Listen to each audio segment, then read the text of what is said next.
Hari ini tentang money management. Kalau urusan money management, tentang mengelola keuangan, saya cuma lihat ada beberapa kategori orang. Yang pertama, dia kurang. Dalam sehari-harinya dia kurang. Yang kedua, cukup. Pokoknya dia pas, cukup. Tapi ada yang lebih dari cukup. Tapi ada lagi yang berkelimpahan. Apapun kondisi kita hari ini, Tuhan maunya kita yang keempat sana, yang hidup berkelimpahan. Keuangan kita malah menopang kita untuk sampai ke destiny. Karena untuk kita jalan dalam kegerakan menuai jiwa-jiwa, melihat provinsi kita dimenangkan, kita butuh uang. Dan kita butuh uang kita bisa benar-benar ya dipakai, diberkati Tuhan. Oke. Bapak Ibu, hari ini kelasnya saya akan mengajar tentang mengelola keuangan yang pada dasarnya, prinsipnya. Ya, jadi mengatur keuangan yang merdeka. Jangan yang pas-pasan tapi yang merdeka ya. Oke, apa itu? Oke. Tuhan mau kita mempunyai keuangan yang merdeka, gak mau yang pas-pasan tuh. Tuhan tidak pernah mau kita jadi anak Tuhan yang cuma keuangannya pas-pasan, gak ada. Ya, jadi dia mau yang merdeka ya, apapun jabatan kita. Jadi prinsip keuangan yang merdeka ada 3. Yang pertama adalah setia mengatur. Yang kedua setia menerima. Dan yang ketiga setia memberi. Ya, saya akan masuk. Oke. Bapak Ibu, setia mengatur keuangan. Lukas 16 ayat 10 sampai 13 mengatakan, barang siapa setia dalam perkara kecil, ia setia juga dalam perkara-perkara besar. Dan barang siapa tidak benar dalam perkara-perkara kecil, ia tidak benar juga dalam perkara besar. Apa urusannya? Ketika kita bisa memberi dalam perkara kecil, kita dipercaya untuk mendanai yang besar. Kalau Tuhan bilang kasih apa yang ada dalam hidupmu, kamu kasih, kamu setia dalam perkara kecil, kita Bapak Ibu bersetia dalam perkara kecil, Tuhan akan tambahkan lagi ya. Nah, dikatakan jadi jikalau kamu tidak setia dalam hal mamon yang tidak jujur, siapakah yang akan mempercayakan kepadamu harta yang sesungguhnya? Dan jikalau kamu tidak setia dalam harta orang lain, siapakah yang akan menyerahkan hartamu sendiri kepadamu? Seorang hamba tidak dapat mengabdi kepada dua tuan. Karena jika demikian ia akan membenci yang seorang dan mengasihi yang lain. Atau ia akan setia kepada yang seorang dan tidak mengindahkan yang lain. Kamu tidak dapat mengabdi kepada Allah dan kepada mamon. Kita sudah tahu itu ya. Oke, sekarang kalau kita setia mengatur uang, uang adalah tuan yang jahat. Tapi dia juga bisa jadi hamba yang setia. Kalau kita bisa mengelola keuangan itu, dia gak jahat buat kita. Tapi dia akan jadi hamba yang setia untuk terus kita bergerak dalam destiny kita. Ya. Terus Lukas 16 ayat 13, seorang hamba tidak dapat mengabdi kepada dua tuan. Tinggal kita ini mau tanya, yang lebih penting jadi penguasa dalam hidup kita, Yesuskah atau uangkah? Sering-sering kita bilang begini, Yesus. Tapi ternyata uang. Kalau kita ada dua pilihan, suruh pergi nengokin orang itu lagi sakit, pergi ke sana. Atau di sini ada berkat yang akan datang, kalau kamu ketemuin orang ini, kamu terima berkat, kira-kira 1 juta atau 2 juta. Nah kadang-kadang orang tuh milih itu apa milih ini. Ada lagi nih, kesini dulu ya, baru ke sana, betul gak? Padahal gak pernah nanya Tuhan, padahal kalau ini kesini dulu, tau-tau situ udah meninggal. Betul gak? Nah kita sering begini loh, hamba Tuhan saya sendiri. Merasakan hari ini, enggak kita sama Tuhan duluan. Tapi tilik hati kita yang terdalam. Apakah kita penguasa di dalam hidup kita? Uang apa Tuhan Yesus? Ya. Jadi karena jika demikian ia akan membenci yang seorang dan mengasihi yang lain. Seperti tadi yang dikatakannya bahwa kamu tidak dapat mengabdi kepada Allah dan kepada mamon. Oke. Sekarang bagaimana mengatur uang kita? Harus punya prioritas hidup yang pertama. Dan jangan biasakan dirimu hutang. Ada orang kadang-kadang ada curhat colongan. Apalagi kalau dia bisa ngomong sama di depan ya. Bilang gini, saya lagi butuh ini. Nah itu curhat colongan, curcol kalau orang Jakarta bilangnya curcol. Itu kalau jangan nanti imannya bisik-bisik. Itu juga gak boleh. Nanti kalau gak gini, utang dulu deh nanti kalau ada tanggal 25 saya kembalikan. Kalau udah gajian, nah, sama aja. Jadi pokoknya kita jangan menghutang, nanti kita akan lihat ya. Oke. Prioritasnya bagaimana? Apa yang aku mau versus apa yang aku butuhkan. Bapak Ibu coba tilik. Pikirkan ketika kita beli barang. Apakah itu kita butuhkan atau kita mau? Orang Indonesia jual handphone paling laku. Padahal dia butuh katanya beli iPhone 12. Padahal harus hutang. Padahal yang dia pakai apa? Cuma WA sama Line. Nggak butuh beneran. Nggak perlu beli iPhone 12. Nggak perlu yang macam-macam. Jadi banyak orang tidak sadar. Dia pikir dia mau. Karena apa? Gengsi. Bahkan saya mau kasih tahu. Saya ini dulu konsultan. Saya bekas bankir. Saya dulu bankir lama banget.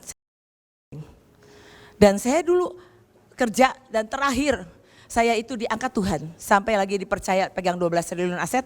Saya pegang 157 cabang dan saya bertanggung jawab untuk 1.200 orang. Tapi ketika saya jadi konsultan, habis itu kan saya disuruh keluar sama Tuhan. Melayani Mahanaim, melayani orang miskin. Kalau kita ada di posisi tinggi, turun melayani orang miskin, kira-kira otaknya bagaimana? Aduh, dia biasa pegang uang. Tiba-tiba harus terjun bebas, betul gak? Kalau orang miskin kita harapin apa coba? Betul gak? Cuma harapin Tuhan. Nah, saya mesti terjun bebas.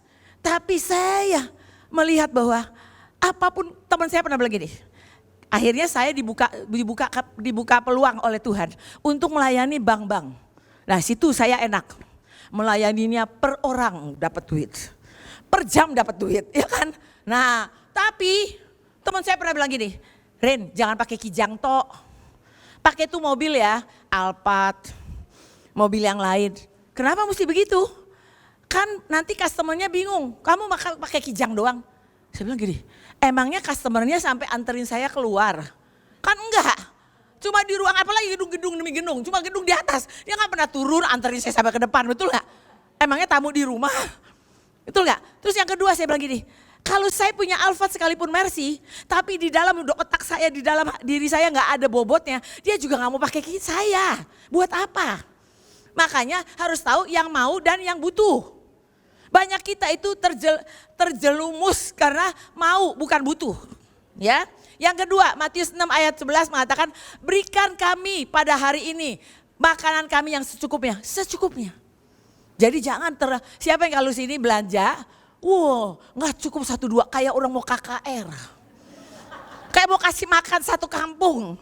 Kalau beli apa-apa kayaknya langsung gitu. Uangnya tadi kadang-kadang, atau nih kalian perempuan maaf ya. Kalau pergi ke pasar, apalagi di Bali itu ada pasar apa yang murah. 10.000 dapat baju, 15.000 dapat baju. Itu matanya langsung.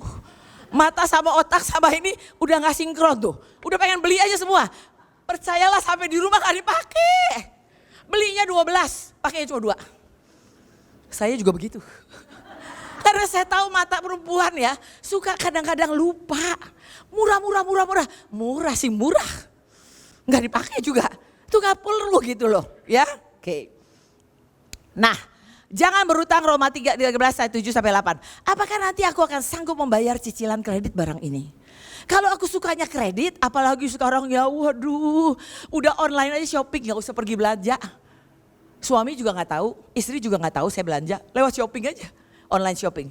Nah itu kadang-kadang gak butuh tapi dicicil sendiri. Dan cicilnya nanti bingung. Ya, ada teman saya. Dia cicilin sampai anaknya dikasih mobil, semua cicilannya banyak. Tiap akhir bulan, itu otaknya panas. Karena pusing, cicilannya berapa, ininya berapa. Kalau kita melayani jadinya gak murni lagi. Karena kita mikirnya otak, betul gak? Mikirnya otak, mikirnya uang. Ya, itu yang bahaya, oke? Di sini kan nanti kita baca bahwa bagaimana kalau kepada siapa kita harus bayar. Jangan begini ya, mentang-mentang mesti bayar cicilan, perpuluhan ditahan. Bayar pajak ditahan, ya kan? Banyak hal yang sebetulnya Tuhan ngomong apa yang harus dibayar. Jangan yang lain, duluin yang lain tapi itu yang gak dibayar, itu gak boleh ya. Terus janganlah kamu berhutang apa-apa kepada siapapun, tapi hendaklah kamu saling mengasihi. Sebab barang siapa mengasihi semuanya, ia sudah memenuhi hukum Taurat. Oke, saya mau tambah. Sekarang, apakah saya menepati janji pembayaran hutang saya? Siapa yang pernah berhutang? Apa begitu terima hutangnya? cicilnya cicil pertama masih oke. Cicilan kedua aduh rada berat. Cicilan ketiga udahlah mulai mundur ya. Nah ini gak bisa dipercaya Tuhan. Apalagi manusia. Ya jadi kita harus mendisiplinkan diri. Apakah kita bisa bayar itu tepat waktu. Apakah saya bisa dipercaya soal keuangan. Dari hal-hal kecil. Ya oke. Sekarang tadi setia menghitung. Bapak Ibu kita ini semua harus menghitung, nanti saya ada detailnya bagaimana kita mengelola keuangan sendiri ya. Lalu sekarang setia menerima. Kita harus setia dalam menerima berkat dari Tuhan lewat doa. Percaya gak? Kalau doa pagi, bangun pagi sebelum jam 5, kita ambil berkat-berkat pagi dari Tuhan. Mana dari Tuhan? Percaya gak? Lewat doa kita akan lihat berkat. Saya baru tahu, baru saya dengar, ada orang utangnya miliatan dia gak bisa bayar. Tiba-tiba dia disuruh bangun pagi, terima mandat dari Tuhan, tiba-tiba dia dapat mimpi, dia harus bikin kue, resepnya dikasih tahu Tuhan. Begitu dia bikin kue ini, itu larisnya luar biasa, enaknya luar biasa, dan dia tutup hutangnya. Itu dia percaya, dia terima lewat doa. Yang kedua, lewat kerajinan. Nah nanti ya. Jadi kalau lewat doa, Lukas 11 ayat 3 mengatakan, berikanlah kami setiap hari makanan kami yang secukup yang tadi ya. Kalau kita berdoa itu tandanya kita mengharapkan Tuhan sehari-hari, betul gak? Jangan begini ya, pagi-pagi ambil berkat dari Tuhan. Tapi otaknya langsung gini, utang siapa ya? Ini gak sinkron nih. Kalau memang dari Tuhan langsung, saya ajarin, saya ini bisa hidup dengan Tuhan, saya ambil tiap hari. Tuhan, apalagi saya ini melayani macam-macam, saya bertanggung jawab untuk keperluan di unit saya. Kita harus tahu rekening kita masuk. Jadi tiap pagi ngambil, emang Tuhan bilang suruh ambil berkat. Ya, oke sekarang. Kalau lewat kerajinan dikatakan 2 Tesalonika 3 ayat 10. Sebab juga waktu kami berada di antara kamu, kami memberi peringatan ini kepada kamu. Jika seorang tidak mau bekerja, janganlah ia makan. Kami katakan ini karena kami dengar bahwa ada orang yang tidak tertib hidupnya dan tidak bekerja, melainkan sibuk dengan hal-hal yang tidak berguna. Orang-orang yang demikian kami peringati dan nasihati dalam Tuhan Yesus Kristus, supaya mereka tetap tenang melakukan pekerjaannya dan dengan demikian makan makanannya sendiri. Kadang-kadang kita gak sadar, dalam keluarga kita punya kutuk kegagalan. Saya mau cerita singkat aja. Saya punya suami, belum selesaikan kutuk kegagalannya. Dan waktu itu kalau saya punya anak perempuan dan laki, biar bagaimana walaupun perempuan yang pertama, yang terima hak kesulungan itu laki. Nah waktu itu gak sadar, yang laki ini untuk kejar Tuhan, ini susah. Sampai memang waktu itu kan rumah saya kebakar ya, 9 tahun yang lalu rumah saya terbakar. Anak saya terbakar di situ. Dan waktu itu sebelum hari H itu, Tuhan itu tuh sutradara paling hebat. Ternyata dia sudah bicara sama anak saya. Dia bilang hak kesulungan itu ambil untuk engkau. Kakaknya nanya, bagaimana adikku? Tuhan bilang, adikmu aman. Karena sudah tidak ada waktunya lagi. Aku harus serahkan padamu. Saya mau katakan apa akibatnya. Setelah dia terima itu, waktu adiknya sudah tidak ada, tiba-tiba dia tuh kayak ngeheng. Kerja itu bisa gak cerdas lagi. Sebetulnya saya ini lihat dia dari kecil sangat cerdas. Setiap hari saya bilang, Kak kamu cerdas banget, kamu cerdas. Tiba-tiba ngeheng. Ngerjain apa aja ngeheng. Saya sampai gini, kakak kenapa sih, kenapa gak tanya Tuhan apa. Saya juga gak ngeh kalau itu ketuk kegagalan turun. Jadi gini, begitu adiknya meninggal dia terima hak sulungan. Kegagalan itu kan datang dari papanya. Jadi dia tiba-tiba kayak orang istilahnya suka hun-hun. Kayak orang apa ya, bingung gitu loh. Ngerjain apa tuh bingung gitu. Tiba-tiba setelah 4 tahun, bayangin. Setelah 4 tahun mulai terbuka. Oh waktu itu saya bilang begini. Kamu datengin papa. Basuh kaki papa. Hari itu saya paksa dia basuh kaki papa. Setelah dia basuh, saya tiba-tiba dapat ide. Dia harus pergi ke Singapura sama-sama saya. Intinya adalah akhirnya dia dapat proyek 1, dia adalah sekarang buat apa? Gelombang otak, menyembuhkan banyak orang. Sejak itu, berkat itu mengalir dengan sangat kuat. Tapi akibatnya apa? Dia harus kerja keras. Kerjanya keras. Kalau udah seharian, bayangin ya, kalau hadapin orang normal masih mending. Ini orang udah otis ya, anak otis. Kalau lagi marah bisa gigit loh. Ini biar dia kecil, dia digigit semua, macam-macam. Nanti macam-macam gitu ya. Jadi pulang tuh udah kecapean gitu. Atau di rumah aja udah kecapean. Tapi dia tahu dengan kerja, dia akan kalahkan semua kutuk kegagalan. Dengan dia rajin kerja, berkat itu tercurah. Sampai saya lihat, benar-benar lihat, kayak itu tercurah dari Tuhan. Saya bilang, yes, itulah caranya mengalahkan kutuk kegagalan yang ada dalam keluarga kita. Ngerti ya? Jadi di sini juga bilang, harus kerja keras ya. Oke, sekarang setia menerima lewat kreativitas. Hikmat dan prinsip-prinsip di dalam Tuhan kalau dipraktekkan akan mendatangkan banyak berkat. Tadi saya katakan kalau kita bangun pagi, tiba-tiba ada ide. Ide ngapain gitu? Lakukan. Jangan takut. Lakukan. Ide itu Tuhan akan berikan dengan sangat murah hati. Dapat hikmat dari mana? Dari firman. Bacalah firman, gak bisa kita cuma pengen ikut Tuhan, dengar firman lewat khotbah tapi gak baca firman. Gak bisa. Baca firman engkau akan jadi cerdas. Saya buktinya, saya ini cuma seorang sekretaris. Tapi sejak saya kenal Tuhan, saya baca firman setiap hari, saya bangun pagi tiap hari. Itu tiba-tiba saya jadi cerdas banget. Semua direksi saya, itu tahu saya cerdas. Aneh gak? Kalau ada apa-apa dia nanya, Rin menurutmu bagaimana? Ini sampai hari ini saya udah gak di bank aja, saya dikejar-kejar sama bekas presiden direktur saya. Istrinya ngejar-ngejar saya. Saya bilang ini ngapain sih kejar-kejar saya udah zaman begini.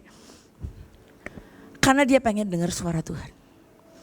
Dia cuma bilang gini, aku tahu engkau tidak terhebat di bank ini. Tapi engkau punya hikmat yang orang lain tidak punya. Oleh karena itu kita harus baca firman untuk terima ide-ide dan kreativitas. Tuhan akan bukakan banyak hal. Ada orang udah tua, dia pedal kecukupan, anaknya kasih uang banyak banget. Tapi dia ada aja idenya, nanti jualan apa aja, uangnya buat apa? Buat biayain pelayanan demi pelayanan, tidak ganggu. Itu orang yang masih berkualitas sampai dia tua. Ya. Nah, setia memberi. Amsal 11 ayat 24, ada yang menyebar harta tetapi bertambah kaya. Ada yang menghemat secara luar biasa namun selalu berkekurangan. Firman yang mengatakan, kenapa orang ini murah hati tapi tambah diberkati, tapi ada yang hitung-hitung malah tambah kekurangan. Siapa banyak memberi berkat diberi kelimpahan, siapa memberi minum ya sendiri akan diberi minum. Berilah maka engkau akan diberi. Cuma jangan memberi itu karena perasaan. Tanya Tuhan. Kalau kita tepat pasti 100% kelipatannya 100%. Tapi kalau kita nggak tepat ya 30% lah. Ya. Nah, 2 Korintus 9 ayat 6 mengatakan, camkanlah ini, orang yang menabur sedikit akan menuai sedikit. Dan orang yang menabur banyak akan menuai banyak juga. Hendaklah masing-masing memberikan menurut kerelaan hatinya. Nah Tuhan ini gak mau kita ini terpaksa. Harus ada kerelaan di hati kita, mau kasih siapapun. Kasih Tuhan aja gini, aduh nanti kalau saya beri, saya kurang nih. Nanti saya gak bisa bayar cicil, itu gak rela. Kalau kita kasih bilang ini, Tuhan kau bertanggung jawab dalam hidupku. Dan satu ya Bapak Ibu, kalau engkau belum sampai terobosan sekarang ini, apapun yang kita terima uang, angkat, bilang Tuhan ini 5 roti 2 ikan. Aku percaya aku akan cukup berkelimpahan untuk apapun. Apapun. Ya, jadi seperti itu. Dan jangan dengan sedih hati atau karena paksaan. Sebab Allah mengasihi orang yang memberi dengan sukacita. Dan Allah sanggup melimpahkan segala kasih karunia kepada kamu. Supaya kamu senantiasa berkecukupan di dalam segala sesuatu. Dan malah berkelebihan di dalam berbagai kebajikan. Hal memberi bukanlah perkara mudah saat seorang berkelimpahan. Mungkin mudah untuk memberi. Tapi coba saat dalam kekurangan. Apakah mudah untuk memberi? Tapi dalam kekurangan justru Bapak Ibu saya ajarkan. Jangan pernah tahan perpuluhan. Justru buru-buru keluarkan itu. Supaya tingkap langit terbuka. Begitu ada hikmat kita bisa kerjain dan kita lihat berkat jasmani itu datang. Ya. Nah pemberian itu ada 2. Satu persembahan persepuluhan dan persembahan khusus. Oke. Persembahan persepuluhan sekarang. Bawalah seluruh persembahan persepuluhan itu ke dalam rumah berbendaharaan, supaya ada persediaan makanan di rumahku, dan ujilah aku. Firman Tuhan semesta alam, apakah aku tidak membukakan bagimu tingkap-tingkap langit dan mencurahkan berkat kepadamu sampai kelimpahan. Bapak Ibu, enggak langsung jasmaninya, tapi tiba-tiba hikmat itu terbuka. Tiba-tiba yang ilahi terbuka. Tiba-tiba kita mengerti, tiba-tiba datang aja tuh berkat. Ya, jadi bukan langsung berkatnya, tapi di tingkat rohani, pengertian hikmat itu macam-macam datang. Kreativitas dan semua tadi itu datang, ya. Nah, dikatakan aku akan menghardik bagimu belalang pelahap, supaya jangan dihabisinya hasil tanahmu, dan supaya jangan pohon anggur di padang tidak berbuah bagimu, firman Tuhan semesta alam. Bapak Ibu, kalau kita tahan perpuluhan, ini jeleknya adalah sebentar keluarga ada yang sakit. Sebentar rumah ada yang bocor, sebentar motor sepedanya rusak, sebentar kita ditipu orang. Itu hati-hati, itulah belalang pelahap, pengeri, pindahan dan semuanya. Jadi buru-buru keluarkan perpuluhan, ya, keluarkan langsung, ya. Nah, seluruh harta kita adalah kepunyaan Allah yang dititipkan pada kita, setuju gak? Setuju. Perpuluhannya kita kembalikan adalah tanda materai bahwa kita mengakui Allah lah yang empunya uang kita semuanya hidup, ya. Kita gampang kita bilang, iya Tuhan ini kan titipan, tapi giliran titipan tapi kan kurang ya Tuhan. Saya ini ngajar di Eropa, generasi gada besi. Begitu saya pulang, dia bilang gini, coach, saya sudah ikuti coach bayar perpuluhan bulan lalu, sudah selesai. Sekarang saya hitung-hitung, cicilan saya nggak ketutup coach. Jadi menurut coach, saya bayar apa enggak? Saya gini, kamu dapatnya apa? Tanya Tuhan. Bayar, ya sudahlah bayar. Datang lagi, terus datang sampai berapa kali. Beneran coach, bayar ini. Soalnya kurang. Bayar. Dia pengennya coach bilang gini, ya udah kali ini jangan bayar gitu ya. Dia cuma pengen dapat persetujuan dari saya. Saya bilang bayar. Terakhir pagi-pagi tanya lagi, coach beneran bayar nih, saya udah mau bayar nih. Bayarlah. Begitu dia bayar siangnya heboh. Aduh coach terima kasih ya Tuhan, itu ajaib banget. Ada apa? Tiba-tiba klaim kami, asuransi untuk mobil kami yang kena, itu gak pernah dibayar-bayar. Tapi begitu saya bayar, 3 jam setelah itu suami saya ditelepon, hari ini juga uang klaim turun ke rekening. Saya bilang itulah cara Tuhan. Kalau engkau percayakan hidupmu, percayakan uangmu ke Tuhan, Dia akan bereskan semuanya. Persembahan sepersepuluhan adalah seperti pagar Tuhan atas harta kita. Ya. Nah, persembahan khusus sekarang, ya.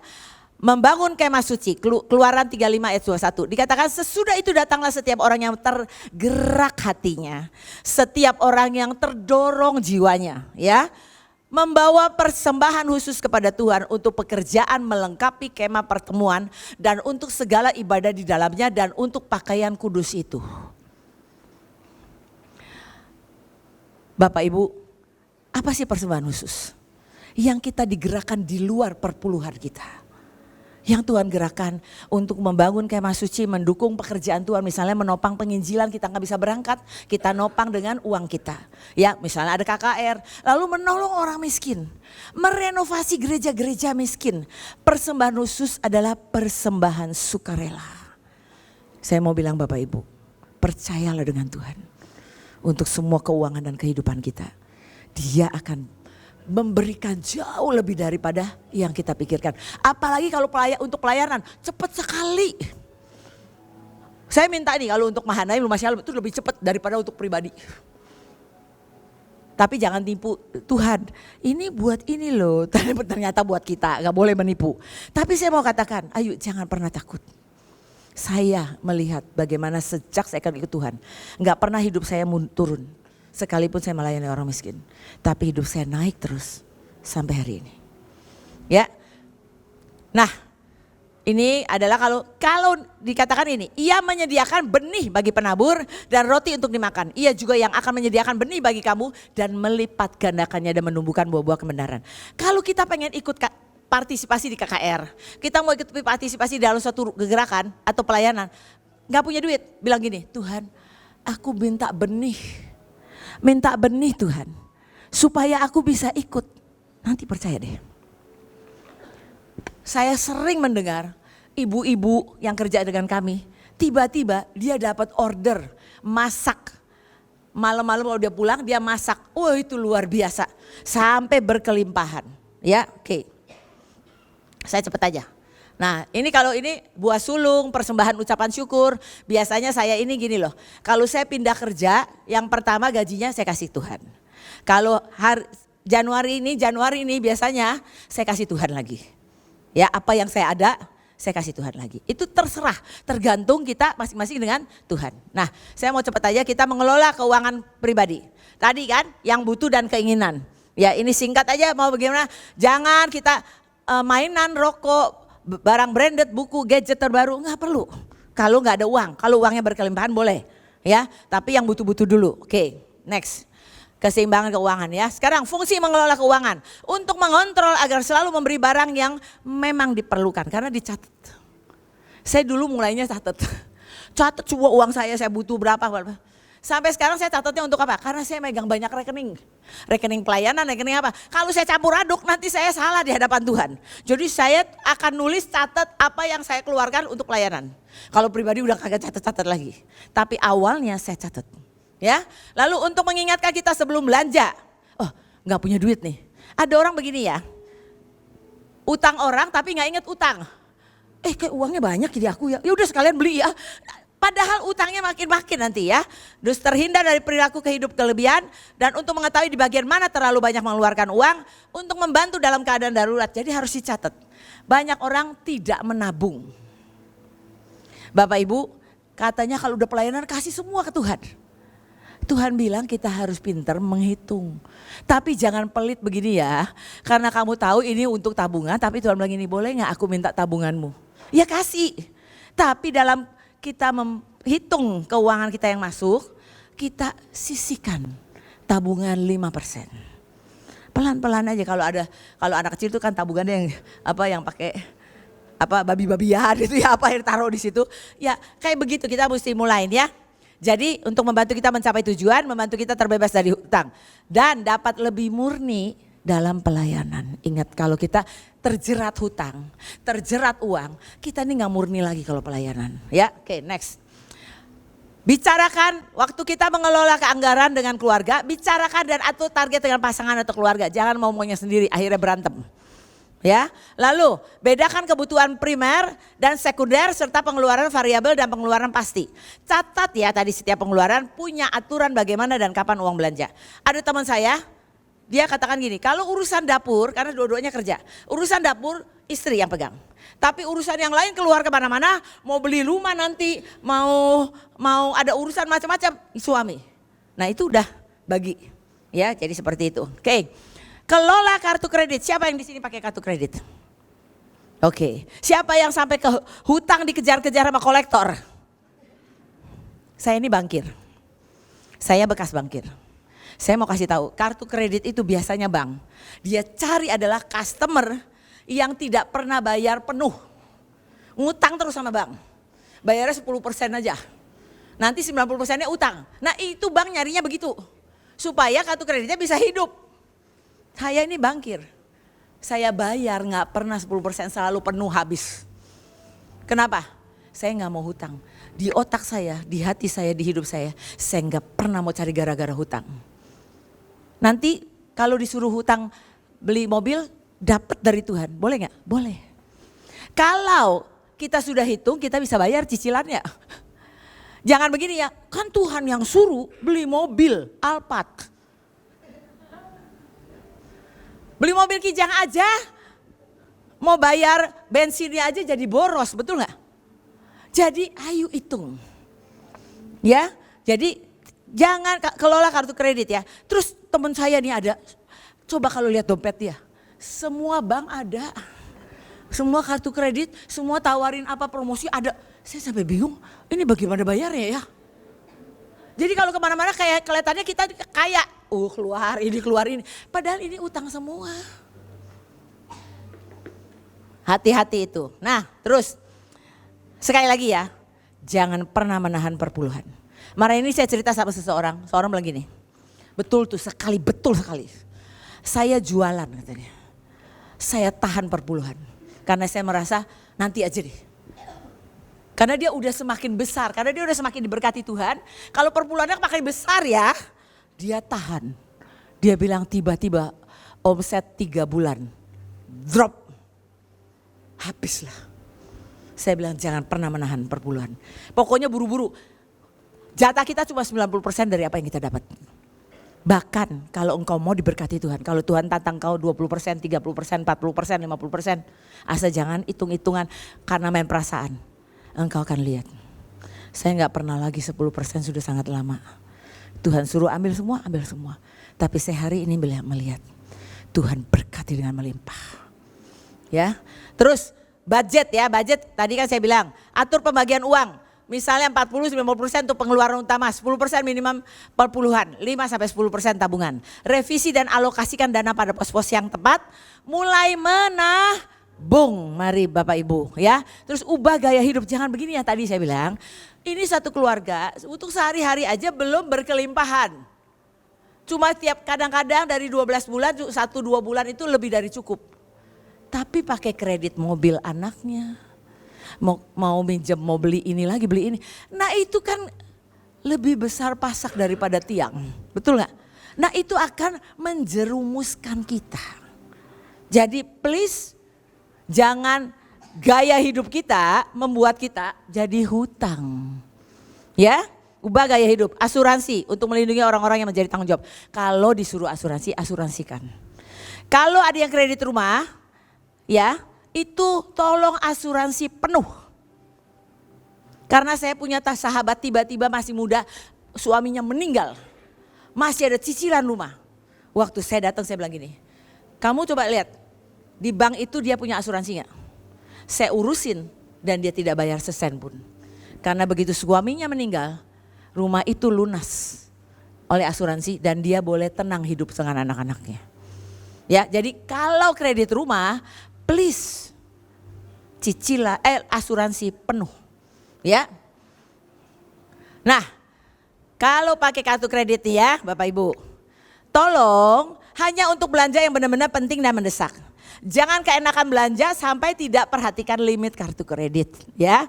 Lalu perhatikan tanggal jatuh tempo dan bayarlah tepat waktu. Jangan pura-pura lupa. Ya nanti dikejar ya. Oke, jadikan uraian tagihan kartu kredit sebagai alat memantau pengeluaran kita. Bapak Ibu kenapa saya bayar penuh? Saya cuma pengen tahu, saya tetap pakai kartu kredit. Saya pengen tahu bulan ini saya belanja apa aja.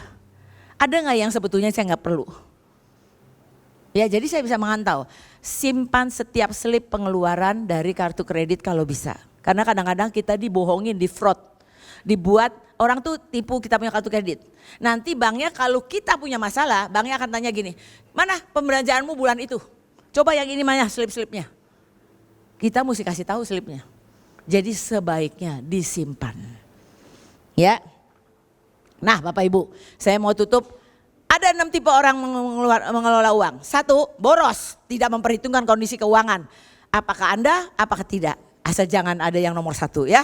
Pelit, waduh kacau nih. Ini ekstrim kanan, ekstrim kiri. Takut membelanjakan dan tidak bisa menikmati uangnya. Pelit banget. Padahal ada uang tapi kalau emang dasar orang pelit ya. Karena suka takut kekurangan, bisa jadi pelit. Pencemas, selalu mencemaskan soal uang bahkan dalam kondisi punya banyak uang. Banyak ada orang kan gitu, cemas aja. Nah itu punya kemiskinan di jiwa ya. Berjiwa bebas, tidak pernah risau meskipun dililit hutang atau terlambat membayar tagihan. Ini kacau juga kan ya, nggak cemas. Wah seenaknya aja gitu ya. Nah yang ini, pemimpi. Bedakan mimpi yang dapat diwujudkan dan yang hayalan. Coba wujudkan mimpi-mimpi secara bertahap mulai dari yang kecil dahulu. Saya ingat dulu waktu sebelum pandemi, ada satu keluarga pengen pergi ikut tur ke Israel, belum ada uang, ditabung, mengelola uangnya supaya dan sambil doa. Dan anaknya tiap hari taruh gambar Israel di samping tembok kamar dia. Tiap hari tahu gini, terima kasih Tuhan kami masuk ke Israel, terima kasih Tuhan kami datang ke Israel, terima kasih Tuhan di Israel kami ketemu engkau. Tiba-tiba anaknya dulu yang dapat uang masuk, untung masuk ke Israel daripada orang tuanya. Karena anaknya dengan iman. Ya, oke. Nah yang keenam adalah perencana. Sangat teliti dalam membelanjakan uang dan tetap dapat menikmati hidup. Tipe inilah yang paling ideal dan mengelola uang. Artinya Bapak Ibu, saya rangkum. Pertama kita harus menghitung, apalagi kita belum dalam hidup berkelimpahan. Ya, menghitung. Oke, tapi jangan menghitungnya begini ya. Kalau kita ada pelayanan Tuhan bilang gini, jalan ke provinsi itu. Belum ada uang Tuhan, tunggu ada uang dulu ya. Nggak bisa. Seberapa ada uang tanya Tuhan, Tuhan aku butuh uangnya. Terus kata Tuhan gini, ya udah tabur aja yang ada. Kita tabur ke orang lain. Kalau itu tepat, percaya. Tuhan akan kirimkan uang untuk kita jalan. Jadi jangan sampai membatasi juga. Ya, menghitung itu. Yang kedua menerima lewat doa, lewat ide-ide, lewat kreativitas ya. Yang ketiga memberi. Jangan pernah menahan perpuluhan. Perpuluhan apapun. Ya, yang ketiga kalau Tuhan gerakan kasih persembahan khusus itu ajaib. Sebetulnya kalau persembahan khusus yang tepat banget itu beng, kita akan lihat ajaib banget. Kalau nggak ngerasain nggak tahu. Ya, oke. Sekian saya selesai. Saya serahkan ke Pak Haryanto.